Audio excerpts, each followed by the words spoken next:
Hey, welcome back to another video. Now today we're gonna do track meet stabbing. You gotta be careful, probably we get demonetized. Father of Austin Metcalf speaks. So I haven't really. This is my coming into the story now. New. I learned a little bit of the story. I know it was something that happened, altercation, and let's hop right into it though. See what we learn. We'll hear both sides. We're at Fox News. And we're at Fox News, and then we'll hear the other side of the story. Because Fox News always tells one half of the story. So does the other side. So we get both sides and we come to our conclusion. Let's get it. The 17-year-old accused of fatally stabbing a Texas student athlete during a track meet allegedly admitted to the crime. Now, he also asked officers if his actions could be considered self-defense. That is according to a newly released arrest report. On Wednesday morning, 17-year-old Austin Metcalf, a junior at Memorial High School in Frisco, Texas, was killed at a track meet. Police said a student from Centennial High School in Frisco, 17-year-old Carmelo Anthony, stabbed Metcalf in the chest during a fight.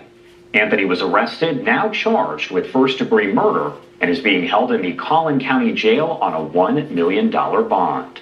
Our Fox 4 Dallas team has been covering all of the information here. Alex Boyer has the latest. In that 7-page arrest warrant affidavit, several witnesses, including Metcalf's twin brother, describe how that deadly encounter went down. It also revealed that the suspect reportedly admitted to a Frisco police officer that he stabbed Metcalf. My son is gone, and I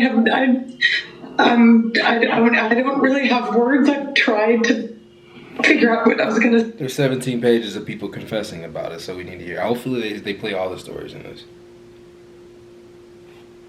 Say, but he's just going to be so missed. The pain is still raw for the Metcalf family after 17-year-old Austin Metcalf was killed on Wednesday morning at a UIL District 11-5A track meet in Frisco. I think he was extremely smart, always in the box. He just came to it real easy and just him playing with football as well and just made him just a great person overall. Here's what happened according to witnesses and the police report. Metcalf got into an argument with the suspect, 17-year-old Carmelo Anthony, over a seating dispute in the bleachers.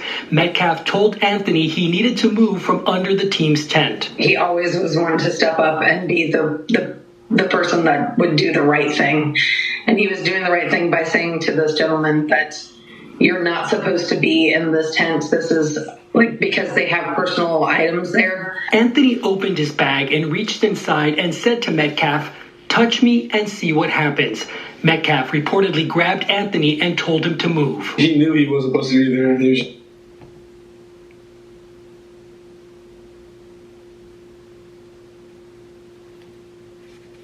Here's the details. Under a tent, Metcalf obviously had a weapon in his bag. He was under a tent. He's claiming he wasn't supposed to be there. But what authority does another student have to tell another student they can't be somewhere at a track meet?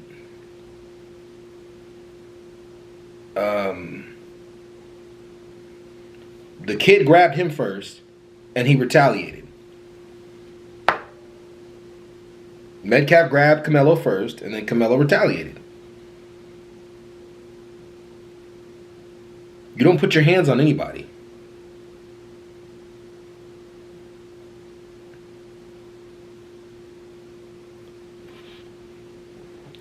Story's starting to paint a little weird to me. It's just a tragedy what happened. That's when Anthony pulled out a black knife and stabbed Metcalf in the chest once before running away.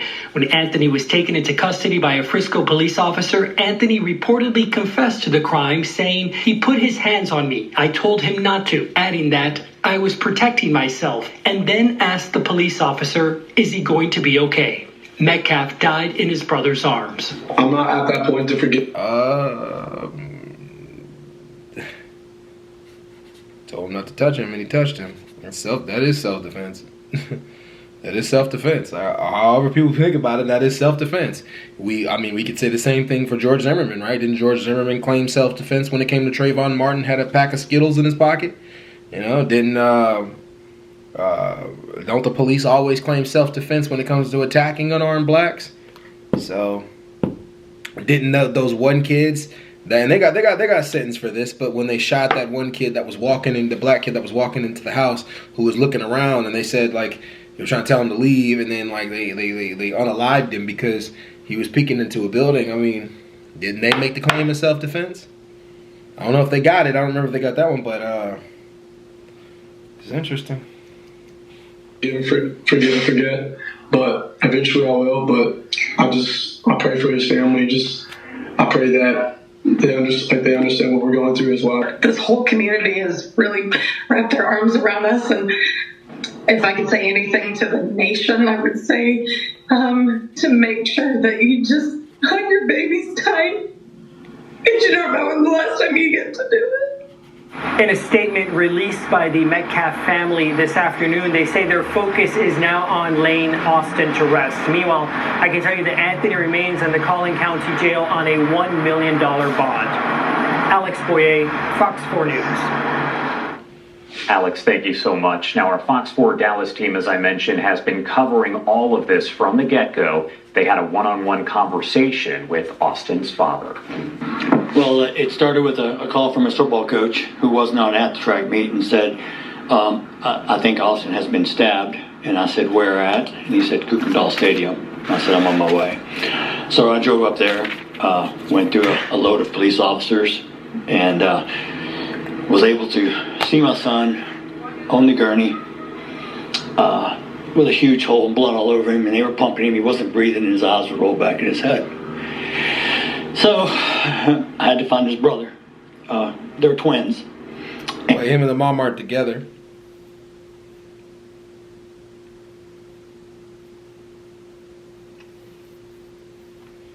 And so I found Hunter. I'm just putting the story together. So him and the mom weren't together. I wonder why. What will YT people do in this moment? They'll start digging into it. I wonder why. Why aren't him and the mother together? That could explain the miscreances of the children. I'm joking, guys. Don't take offense to it. If you take offense to it, then you're racist. Point blank, period. Don't take offense to it. I'm just seeping through the whole situation to make sure that everything went exactly the way it should have went. It sounds like self-defense. Almost does. A white guy once told me that most people should just really mind their own business. If they mind their own business in life, nothing would happen. If he's in the tent, just mind your own business. Just mind your own business, you know? I don't know. And tried to get him under control as best we could. And then I loaded him up in my car, and we drove to the hospital as quickly as possible. And we waited. And when the doctors came in and said that he didn't make it, it was tough. My son took it extremely hard. I'm still in shock, to be honest. I mean, I'm numb. So it really hasn't hit me. And I don't believe any parent should ever have to bury their child. No. And I pray that, maybe there's changes made as far as security or things like that. And maybe we can learn from this and try to turn a tragedy into something positive to make sure it doesn't happen to anyone else's child. I don't want parents to feel like I feel today. So, I've already forgiven the person who stabbed him. God's going to take care of everything. God's taking care of my son. I kissed him. When I kissed him goodbye for the last time, I told him it's not goodbye, it's see you later. So, I just have to trust in God and my faith to pull us through. I don't understand his plan. We're all subject to trial and tribulations. God didn't say life was going to be fair or wasn't going to be hard, but he said he'll always be beside you and never leave your side. So we're going to lean deep into our faith. There's a vigil tonight at our church at 7 o'clock. I will be attending also. The outpouring of students and coaches and friends and family that showed up at the hospital immediately. It was just shows the way my son touched people's lives. He was voted team MVP of the football team this year. He carried a 4.0. He was on National Honor Society. He's ranked in the top 50 of the state in his position. He's having D1 colleges contact him. He had a great life ahead of him. And to be taken away, it's such a tragedy. That's really sad. And it's going to be at the front of a whole race conversation. It's all that's going to happen here, man. going to be at the whole front of an entire race conversation instead of everybody just realizing, like, maybe we need to, not we, but, you know, in certain situations like that, we need to work on what we are. But it's going to be at the whole forefront of a race conversation. And I can't even tell you how I feel because I don't know how I feel. I feel numb at the moment. I just hope that this doesn't happen to any other parent and their child. But I do hope for justice.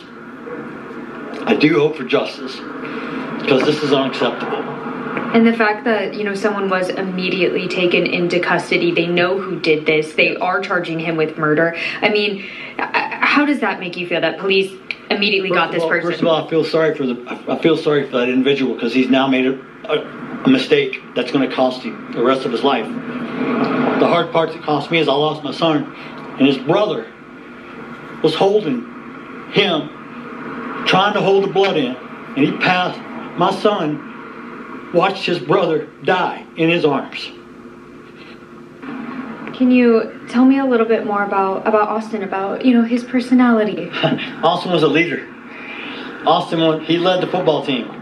He was voted team MVP by his players and coaches. What was his position? He played linebacker. Him and his brother both play linebacker. Okay, so he's just really going to talk about the kid, and that's, I don't know, that's too sad. I don't want to keep watching that. I don't like hearing about nobody losing their kids' lives because you should bury your child. But hey, we got another one. Like, looks like he was released. Interesting. I do want to hear both sides of the story, so y'all subscribe, turn post notifications, smash that like button, and we're on.